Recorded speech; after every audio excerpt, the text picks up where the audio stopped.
ओम श्री परमात्मे नमः। श्रीमद् भगवद गीता का 13वां अध्याय।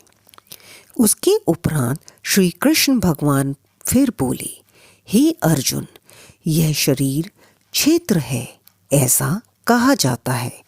और इसको जो जानता है उसको क्षेत्रज्ञ ऐसा उनके तत्व को जानने वाले ज्ञानी जन कहते हैं। और हे अर्जुन, तू सब क्षेत्रों में क्षेत्रज्ञ अर्थात जीवात्मा भी मेरे को ही जान। और क्षेत्रज्ञ का अर्थात विकार सहित प्रकृति का और पुरुष का जो तत्व से जानना है वह ज्ञान है, ऐसा मेरा मत है। इसलिए वह क्षेत्र जो है और जैसा है तथा जिन विकारों वाला है और जिस कारण से जो हुआ है तथा वह क्षेत्रज्ञ भी जो है और जिस प्रभाव वाला है, वह सब संक्षेप से मेरे से सुन। यह क्षेत्र और क्षेत्रज्ञ का तत्व ऋषियों द्वारा बहुत प्रकार से कहा गया है अर्थात समझाया गया है, और नाना प्रकार के वेद मंत्रों से विभाग पूर्वक कहा गया है तथा अच्छी प्रकार निश्चय किए हुए युक्ति युक्त ब्रह्म सूत्र के पदों द्वारा भी वैसा ही कहा गया है। हे अर्जुन, वही मैं तेरे लिए कहता हूँ कि 5 महाभूत अर्थात आकाश, वायु, अग्नि, जल और पृथ्वी का सूक्ष्म भाव, अहंकार, बुद्धि और मूल प्रकृति अर्थात त्रिगुणमयी माया भी तथा 10 इंद्रियां अर्थात श्रोत्र, त्वचा, नेत्र, रसना और घ्राण एवं वाक, हस्त, पाद, उपस्थ और गुदा, एक मन और 5 इंद्रियों के विषय अर्थात शब्द, स्पर्श, रूप, रस और गंध तथा इच्छा, द्वेष, सुख, दुख और स्थूल देह का पिंड एवं चेतनता और गृति। इस प्रकार यह क्षेत्र विकारों के सहित संक्षेप से कहा गया। हे अर्जुन, श्रेष्ठता के अभिमान का अभाव, दंभाचरण का अभाव, प्राणी मात्र को किस प्रकार भी न सताना और क्षमा भाव तथा मन वाणी की सरलता, सदा भक्ति सहित गुरु की सेवा, बाहर भीतर की शुद्धि, अंतकरण की स्थिरता, मन और इंद्रियों सहित शरीर का निग्रह, इस लोक और परलोक के संपूर्ण भोगों में आसक्ति का अभाव और अहंकार का भी अभाव एवं जन्म, मृत्यु, जरा और रोग आदि में दुख दोषों का बारंबार विचार करना, पुत्र, स्त्री, घर और धनादि में आसक्ति का अभाव और ममता का ना होना तथा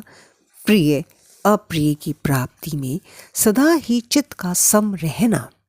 अर्थात मन के अनुकूल तथा प्रतिकूल के प्राप्त होने पर हर्ष, शोकादि विकारों का ना होना, मुझ परमेश्वर में एक ही भाव से स्थिति रूप ध्यान योग के द्वारा अव्यभिचारिणी भक्ति तथा एकांत और शुद्ध देश में रहने का स्वभाव और विषयासक्त मनुष्यों के समुदाय में प्रेम का ना होना तथा अध्यात्म ज्ञान में नित्य स्थिति और तत्व ज्ञान के अर्थ रूप परमात्मा को सर्वत्र देखना,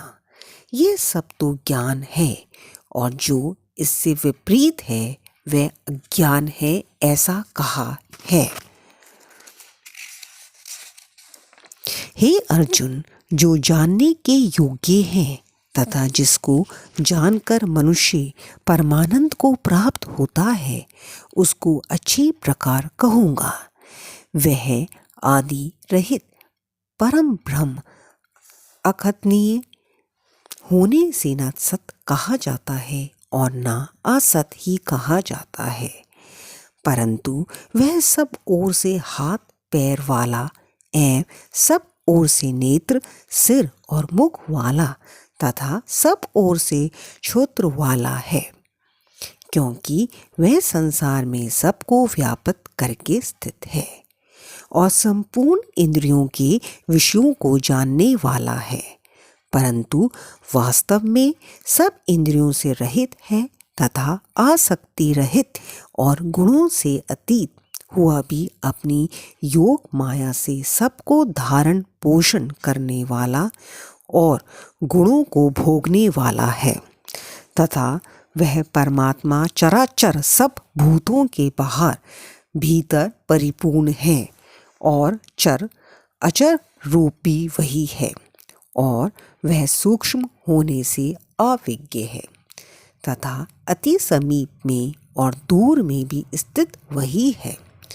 और वह विभाग रहित एक रूप से आकाश के सदृश परिपूर्ण हुआ भी चराचर संपूर्ण भूतों में पृथक पृथक के सदृश स्थित प्रतीत होता है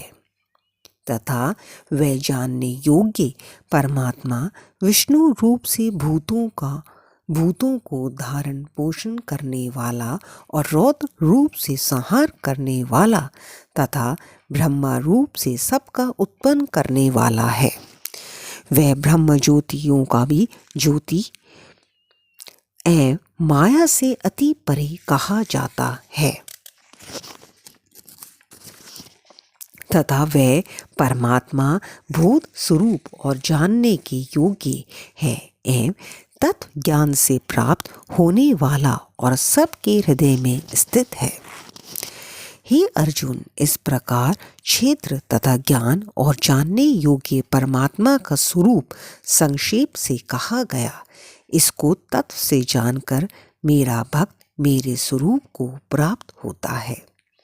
हे अर्जुन, प्रकृति अर्थात त्रिगुणमयी मेरी माया और जीवात्मा अर्थात क्षेत्रज्ञ इन दोनों को हेतु अनादि जान और राग देशादि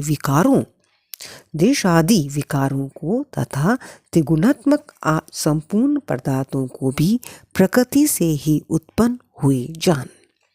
क्योंकि कार्य और कारण के उत्पन्न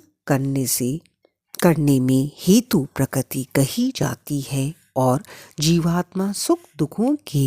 भोक्तापन में अर्थात भोगने में हेतु कहा जाता है। परंतु प्रकृति में स्थित हुआ भी पुरुष प्रकृति से उत्पन्न हुए त्रिगुणात्मक सब पदार्थों को भोगता है और इन गुणों का संग ही इस जीवात्मा के अच्छी बुरी योनियों में जन्म लेने में कारण है। वास्तव में तो यह पुरुष इस देह में स्थित हुआ भी पर अर्थात त्रिगुणमयी माया से सर्वथा अतीत ही है। केवल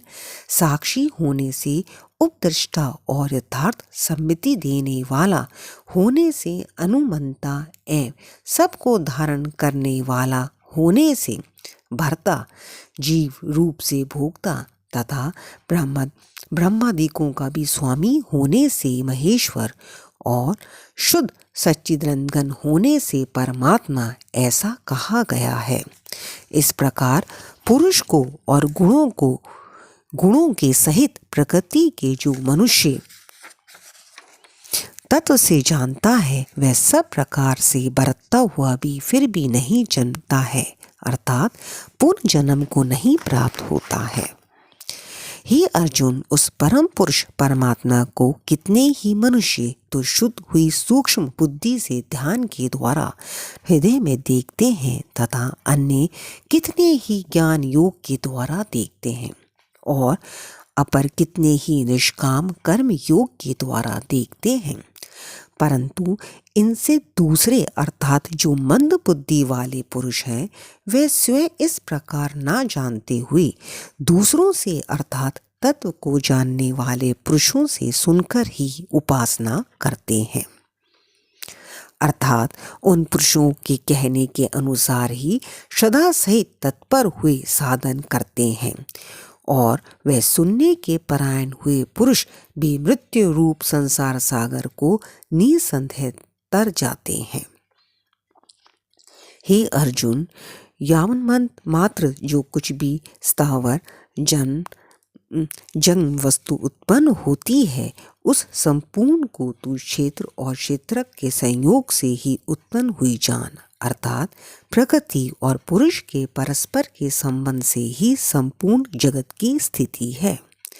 वास्तव में तो संपूर्ण जगत नाशवान और क्षणभंगुर होने से अनित्य है।